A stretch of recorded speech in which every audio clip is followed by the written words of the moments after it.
Welcome to Tabletop Gaming Guild. Tabletop Gaming Guild is all about the experiences and memories of playing tabletop games with friends and families can create. Today we're looking at Dwellings of Eldervale, published by Breaking Games, designed by Luke Laurie, and art by a whole lot of artists. And the art is phenomenal, at least the art on the box. I mean, this is a big Kickstarter. It's been out for a little while now. It's one that, I didn't back on Kickstarter because there just was so many big games coming out at the time. I didn't necessarily want to back another massive game, but I've heard so many good things about it and it sounds so interesting. I did eventually pick it up, and I'm going to go through and show you what it's about, or show you what it looks like. I don't know a huge amount about it. I know a little bit. The rule book is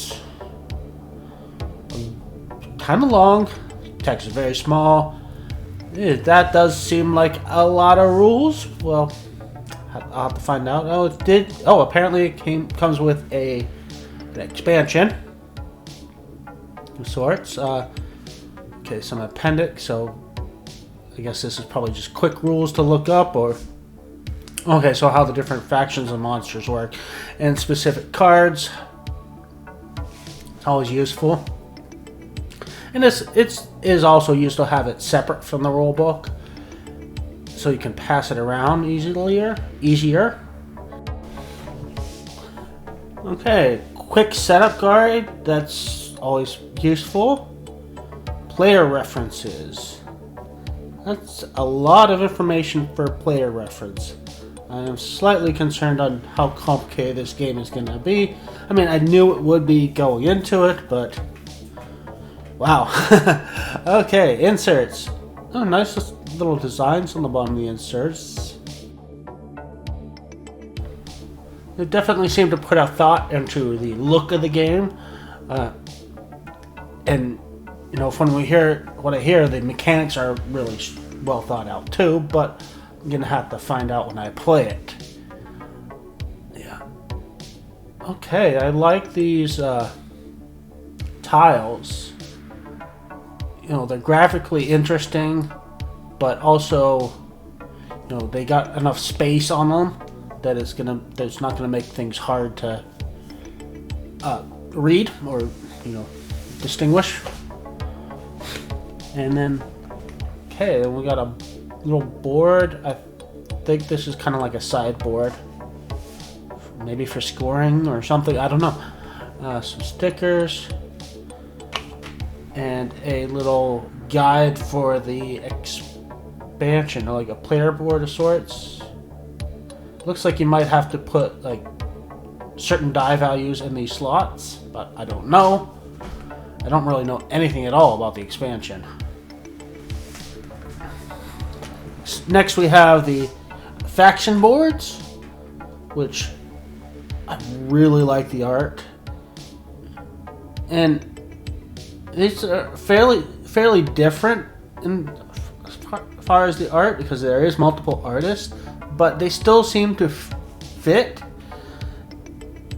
and they're very dynamic and interesting. I do really like this art.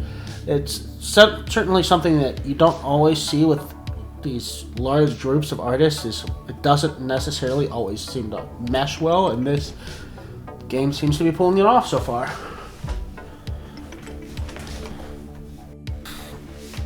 I'd say by looks alone, I'd be happy playing any of these factions, though I think the pirates are my favorite so far. And next we have some more inserts. So these look like, individual player trays. I do really appreciate that they give a clear indication of what's supposed to go into each tray. That's definitely a big reason why a lot of inserts get thrown away, is because you can't figure out what to put where. Though I think overall I'm worried that this box might be difficult to pack up and figure out the exact what to go where within the main box. Okay, some resource trays. Again, very clear about what goes where. And then we have all the little meeples and figures. It's all screen printed. They look pretty nice. Kind of look like monks, and you got dragons. They are actually the same on both sides. Some warrior monks. And then we just have our just plain ordinary cylinders. So basically, okay, we got like little civilians, warriors, and wizards, and dragons for them to fight, and some, looks like little buildings. And then it looks like they give you enough dice for every player, and probably some of those are for like the game itself. And this one must be some sort of mini boss. Maybe it's a water spirit. I don't know. And then we have a couple boxes. It's interesting. So this is talking about another expansion, but it seemed to be empty. Okay, so I guess what's happening is, you know, they wanted to make space, leave space for the expansions in the core box, but they needed to make sure the stuff didn't move around, so they put these in, and it's like it doubles as advertising, as well as, you know, keeps your stuff from sliding around. That's a kind of cool idea. It's not something I've seen before. And I suppose, you know, a recyclable cardboard box is better than filling it up with a piece of plastic. Speaking of which, I am not sure the purpose of that piece of plastic. It is kind of in the shapes of hexes, so it could be with tile storage, which just seems strange. Okay, so generic clear counters, and let's look at some of these cards. I'm generally not a huge fan of like the smaller cards, as I tend to drop them a lot because I'm clumsy, but you know, it does help distinguish between different decks. So these are mostly text. There's a few different art designs, but it looks like the text is different on each one. Okay, next we're on to the large cards. These look like possibly faction-specific cards. Okay, so this is looks like moon focused, or sun and moon, or I don't know, something along that lines. Got an Egypt theme a bit. Okay, so there's so it's a door for this faction as well as their cards. Okay, so it looks like, oh, this is a fire faction. Cool, pretty cool art. Not like a lot of detail in it, but it's still pretty cool. It's evocative. It looks like each faction is going to have a set of cards and a door. I really like these nature ones. Now, the nature theme is not usually my first choice, but I really do like it. This one. This is usually my first choice. But let's see the art for their death-related faction. Oops, that was the door for the next faction, but it's okay. Okay. Yeah, I don't like this one as much art-wise. That's fine. And what's next? We have a ghostly, or yeah, kind of maybe a extra planar faction. Okay, and then we have Cloud faction, Nimbus. Oh, I like that card. Yeah, these are pretty nice. Yeah, overall, I mean, the art for this game is pretty phenomenal. And this is the retail box, so, I mean, the full Kickstarter, it looked like you'll probably get like twice as much stuff, and, you know, the upgraded components and all that kind of stuff. So, which I'd be curious to see, but I'm happy with the amount of content that's in this. I'm already worried, actually, it'll be a little bit too much, but we'll see. Again, love the art. Absolutely love this art. And they're using it in the right places.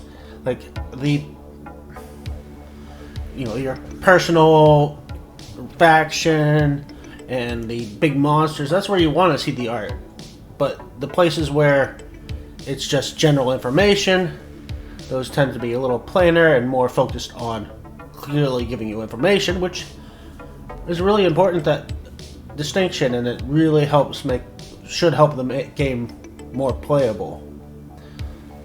And we have another faction. Oh, this must be the pirate faction, which I'm excited to see. I would love the player board. Okay, alchemy. Yeah. Okay, not exactly what I was expecting based on what the faction board looked like, but it's fine. It's an Earth faction. I'm gonna have a big mess to clean up in a minute once I'm done unboxing all this, but that's alright. Again, yeah, art is really phenomenal. Each faction does feel unique, but it still feels like a cohesive whole.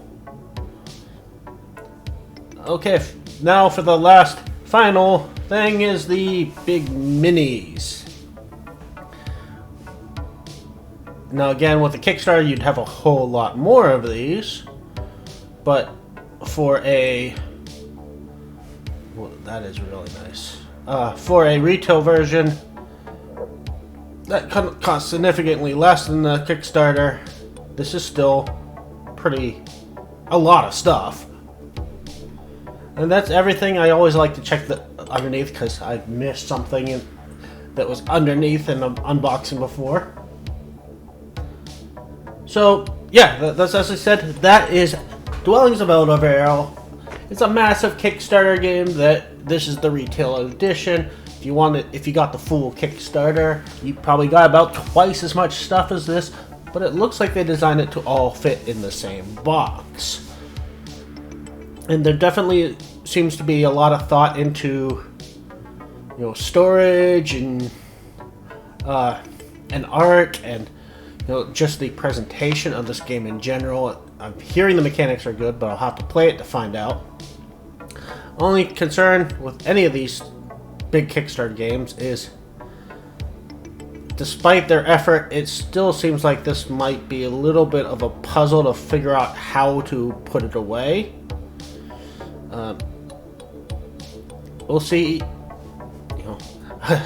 I have seen games like this that actually have a tutorial of how to put the components away, and that's just a little bit crazy to me, but sometimes it's needed. There's just so many things here. And obviously once these everything's kind of separated and the punch boards are punched, it'll be put away a little differently, but I'm just kind of throwing it in for now. And I couldn't quite get these extra boxes in, but I'm sure if I packed it properly, they would fit perfectly. So that's the contents of Dwellings for Eldervale. Thank you again for watching. Please join us again on YouTube, Twitch, Instagram, and other social medias. And please don't forget to like and subscribe.